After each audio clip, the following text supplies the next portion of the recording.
মোটরসাইকেলের উপর যে আজকে যে একটা চেকপোস্ট ছিল, আমরা 12টা গাড়ি এ পর্যন্ত আটক করেছি, অলরেডি ডাম্পিং করেছি। মোটরসাইকেল আটক করা হয়েছে আপনার 12টা এ পর্যন্ত, আর হচ্ছে মামলা করা হয়েছে 8টা। এটা আর কি কন্টিনিউস চলবে আর কি, আমাদের প্রতিদিন এটা চলমান প্রক্রিয়া, এটা আমাদের চলবে। এটা অ্যাকচুয়ালি এটা আমাদের এটা ইতিপূর্বে এটা চলমান ছিল।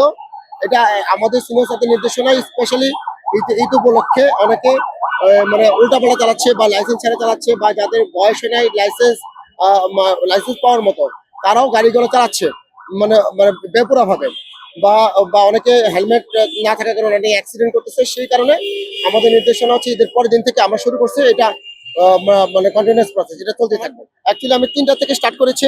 এই 2 ঘন্টায় আমি 12টা গাড়ি ডাম্পিং করেছি, যেগুলো গাড়ির কাগজ ছিল না, লাইসেন্স ছিল না, সেইগুলো বা মালিকানা পরিবর্তনের সমস্যা ছিল। আর যে গাড়িগুলো হেলমেট পরে নাই বা উল্টা পথে আসছে বা 3 জন উঠছে, এরকম কোনো যে গাড়িগুলো সমস্যা হয়েছে, সেগুলো আমরা আইনের আওতায় নিয়ে এসে আমরা এগুলো প্রসিকিউশন দিয়ে ছেড়ে দিয়েছি। সব রকম অপরাধী আছে এখানে। হচ্ছে হেলমেটটাই ম্যাক্সিমাম, হেলমেট নাই, লাইসেন্স নাই, বা গাড়ির কাগজগুলো নিয়ে বেরোচ্ছে না, এগুলো বেশি থাকে। এটা আসলে ঈদ উপলক্ষে এখন দেখা যাচ্ছে কি যে উচ্চ বয়সী ছেলে পেলে যারা 18 বছর হয় নাই, তারা বেশি ম্যাক্সিমাম এগুলো করতেছে। হেলমেট পরে না কেন? বাসা কোথায়? বাসা কোথায়? নীলক্ষেতে। কি করেন ভাই, কি করেন? স্টুডেন্ট মানে চাকরি খুঁজতেছে। কোথায় পড়াশোনা করছেন? এই গান্ধীনগর থেকে।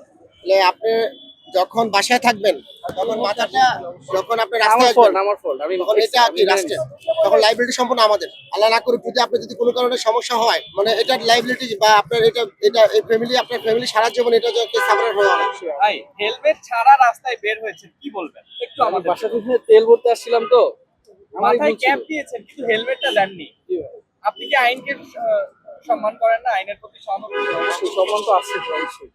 আমার ভুল হয়েছে আর কি, মেনে নিছি আমি। না, তার থেকে বড় কথা হচ্ছে আইনের প্রতি সম্মান, ঠিক আছে। তারপরে কথা হচ্ছে যে নিজের সেফটি আগে। কারণ একটা যখন মোটরসাইকেল অ্যাক্সিডেন্ট হয়, ঢাকা শহর এমনি দেখবেন যে আপনারা, ঢাকা শহর এমনি খালি হয়ে গেছে, অনেক অ্যাক্সিডেন্ট হচ্ছে।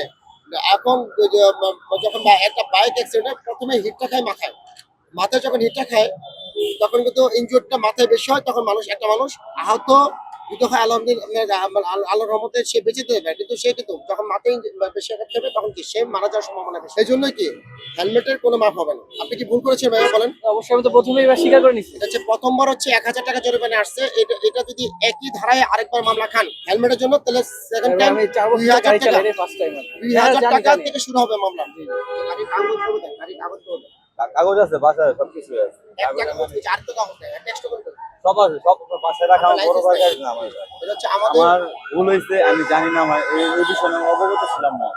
জি এটা হচ্ছে আমাদের যদি কোনো গাড়ির কাগজ না থাকে এবং মানে বাসায় লাইসেন্স আছে। না থাকে, আমাদের গাড়িগুলো আটক করে নিয়ে। এখন আপনি আমাদের ডিসি অফিসের মাধ্যমে আপনি সিনিয়র স্যারদের কাছে যাবেন, স্যাররা যেটা সিদ্ধান্ত দেয় সেই অনুযায়ী আপনার গাড়িটা ছাড়াই নেওয়া যাবে। এখন আপনাকে একটা চালান কেটে দিচ্ছি। কিন্তু আমি এই বিষয়ে অবগত ছিলাম না স্যার, সত্যি আমি অবগত ছিলাম না। জি। অবশ্যই আপনার এই যে এখন আমার সব ট্রাফিক আইন জি জি সম্পর্কে জি বা অবশ্যই। সড়ক পরিবহন আইন সম্পর্কে জি আপনাকে জি ধারণা মানতে থাকতে হবে। হবে। হ্যাঁ হ্যাঁ অবশ্যই। ঠিক আছে, এটা আমার ভুল হয়েছে, আমি এটা মানে আমি স্বীকার করি, এটা আমার ভুল হয়েছে। আপনার লাইসেন্সটা নাই জি। এবং হেলমেট পরেন নাই হেলমেট ছিল এবং ট্যাক্স পেমেন্ট নাই, মানে এগুলো বাসায় রাখা আছে। শুধু সবকিছুর স্মার্ট জন্য কার্ডটা আপনি নিয়ে গাড়িটা আটক করবেন। আমি রিকোয়েস্ট করি সবার সামনে, আমি রিকোয়েস্ট করতেছি, এবার জন্য আমার ভুল হয়ে গেছে, আমি এই বিষয়ে অবগত ছিলাম না। ঠিক আছে, নেক্সট টাইম আমি আইন আমি কথা হচ্ছে আপনাকে আমি চালান কেটে দিচ্ছি, আপনি একটু ওয়েট করেন, একটু ওয়েট করবেন, আমি সহযোগিতা করবেন। আপনি অবশ্যই আইনের প্রতি শ্রদ্ধাশীল। জি জি অবশ্যই।